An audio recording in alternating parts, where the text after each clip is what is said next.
Hey guys, it's Betty from BakerBettie.com and welcome back to another video. Now today we are starting our cake series, and for the whole month of March, I'm going to be showing you all of the different cake mixing methods. Now today we are starting with the easiest cake mixing method, which is the blending method, and we're going to be making my basic chocolate cake.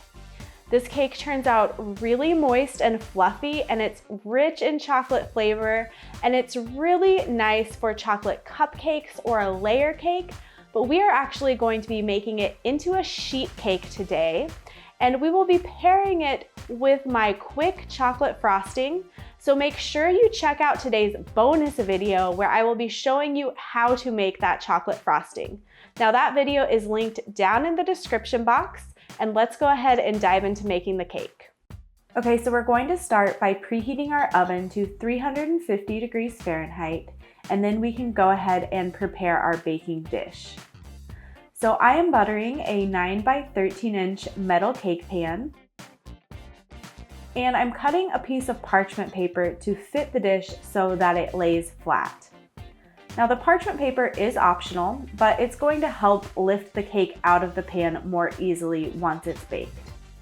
And the butter is also going to help hold our parchment paper in place. Now once the pan is prepared, go ahead and set that aside while we make our cake batter. Now the blending method is completed in 3 basic steps. First, we'll mix our dry ingredients together, then we will mix our wet ingredients together, and then we will combine the 2 parts. So in a large mixing bowl, we are going to combine all of our dry ingredients together, and I'm starting with 2 cups of all-purpose flour, along with 2 1/4 cups of granulated sugar. Now I'm also adding in 1 cup of natural cocoa powder, and you want to make sure that you are using natural cocoa powder instead of Dutch processed cocoa powder, because natural cocoa powder is acidic and it is going to react with our baking soda, and that is what is going to make our cake rise.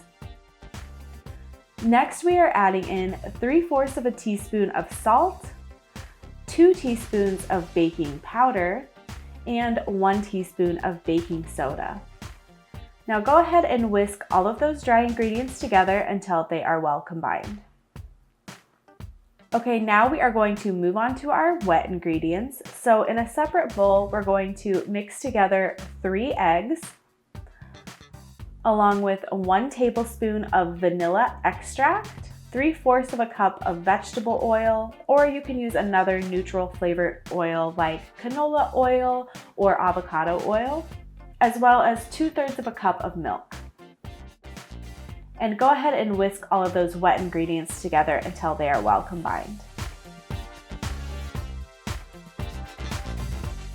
Okay, now we can go ahead and mix our wet ingredients into our dry ingredients. So pour all of the wet ingredients into the mixing bowl and mix with a hand mixer or a stand mixer until they are just starting to incorporate. And next we are actually going to add in 1 more wet ingredient into the bowl, which is 1 1/2 cups of hot coffee. Now typically with the blending method, you will mix all of the wet ingredients together, but because we are making a chocolate cake, we are going to use this hot liquid to help bloom our cocoa powder, which will intensify its flavor.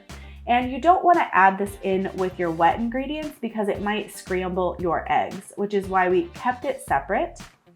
Now the cake is not going to taste like coffee, but the coffee is going to enhance the chocolate flavor. However, you can use a very hot water in place of the coffee if you do prefer that. Now mix all of these together until they are well combined, and then we can pour our batter into our prepared baking pan. Now I should note that this batter is extremely thin and liquidy, but don't worry, it is going to bake into a beautiful cake. Now place the cake on the center rack in the oven, and we're going to bake it for about 35 to 45 minutes. And you want to start checking the cake about 35 minutes in to see how much longer it might need to bake. And the best way to check the doneness of your cake is to gently press in on it on the center, and it should feel firm and bounce back when you press it in. Now remove the cake from the oven and transfer it to a cooling rack to cool completely before frosting. I love to ice this cake with my simple chocolate buttercream frosting. It's super intensely chocolate and so easy to make, and this is actually the bonus video today, so make sure that you don't miss it. It is linked in the description box of this video. I just love how this cake turned out. It looks so fun and festive and cute, and you can see that it's really light and fluffy, and it looks so moist and chocolatey. I cannot wait to taste it. So let's go ahead and dive in.